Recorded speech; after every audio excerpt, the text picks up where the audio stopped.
This is Greg Pruett, the author of Extreme Prayer, and right now we're talking about chapter 4, God Answers Persistent Prayer. In the book of Luke, Jesus tells two parables with the exact same meaning. And in one of them, he just states outright that the meaning is that we should always pray and never give up. So one of the parables goes like this: midnight, late at night, you're laying in your bed. All of a sudden, somebody's knocking at the door. You get out of bed, you're in your pajamas, you're headed to the door, fumbling with a shotgun and a few shotgun shells. Because in Texas, that's how we roll, right? Here in Texas. And your wife's got 911 dialed and ready to go.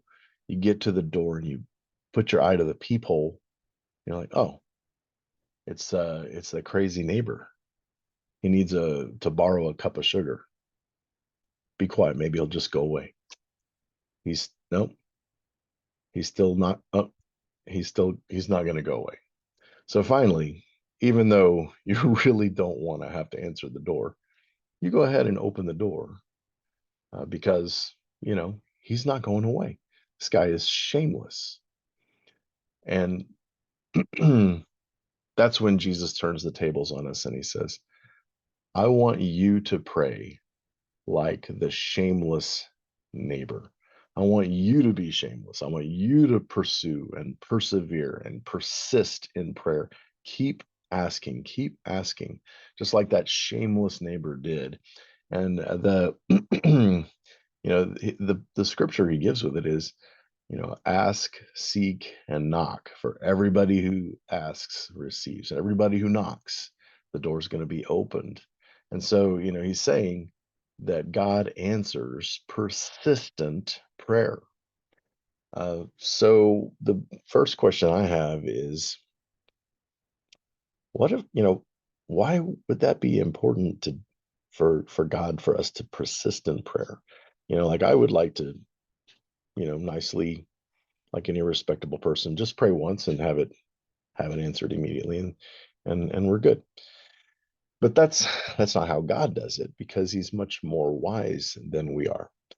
What, for example, would happen if, at your church one day somebody got it in their head to pray and they said, Lord, for our church, Lord, I'm praying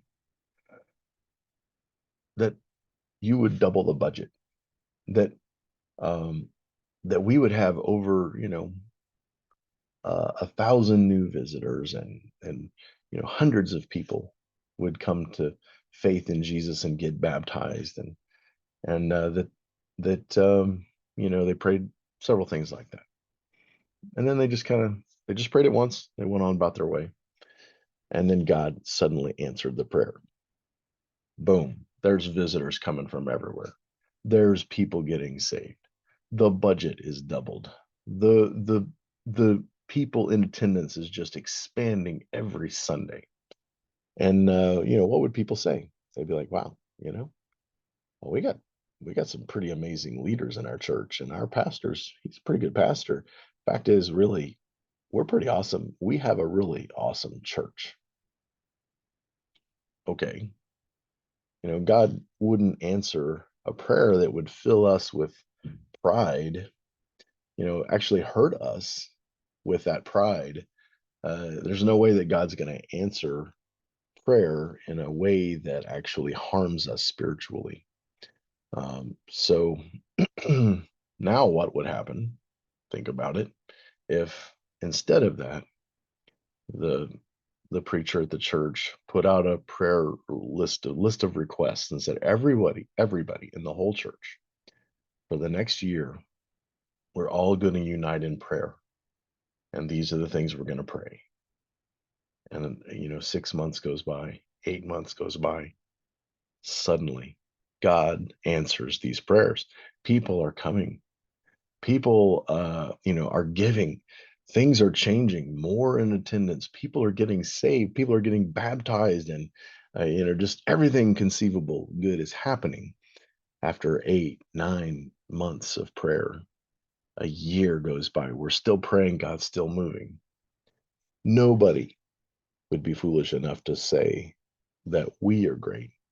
We would always say in that moment, wow, we serve a God who answers persistent prayer. We have an awesome God. And that's what prayer's for. It's to build our faith and to teach us about God more. So when I was in West Africa, one of the stories that I tell in the chapter, there were these two blind men that came to my door one day. And, they were led to the door by somebody, and they sat down on my front porch and they said, Monsieur, Mister, that's how they said, Monsieur, we are here entrusting ourselves to you. Uh, we expect you to be able to heal us of blindness. And I was like, I don't know if that's possible, but um, I did what I used to do for everybody. People's immune systems over there are really great, really strong, and I used to give everybody like anti-parasite medicine and vitamins. And once you got the parasites out of their bloodstream, their natural immunities would kick in, and they could really almost overcome anything. So that became kind of a knee-jerk response for me. Somebody walks up, I'm like, hey, here's your worm medicine and vitamins, and it actually helped a lot of people. So I'm okay, and I'm going to pray for these guys. So I got up there, I gave them some medicine, and I said, prayed my prayer for them to be healed of blindness. And thing is, they kept coming. And at first they were coming with an adult and like guiding them, and then they people started sending them with a kid to guide them. And every time they would come, I would spend at least an hour talking to these guys, and I would pray for them every single time, and they just kept coming over and over, month after month. And after a while, people were like, man, this is too time consuming. Nobody would actually walk them to the door.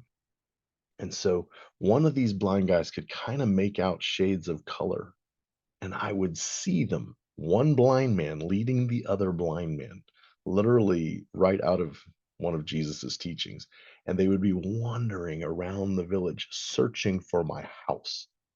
And it got really awkward because I didn't have time to spend an hour every day talking to these guys about this. And so, I'd see them out there wandering around. I'd be like, everybody be quiet. The blind men are looking for us. Don't judge me. I mean, if you would have done something like that, because nobody has time for this over and over and over again, praying for these guys and talking to them for an hour. But I mean, I knew I should want to as a Christian, but wow, it was a big time commitment. They would take up a big chunk of my day. So, they'd be wandering around out there, and we'd be like, everybody be quiet. Maybe the blind people won't find us this time. And don't criticize until you've been there. So one day, I didn't notice it, but they didn't come back.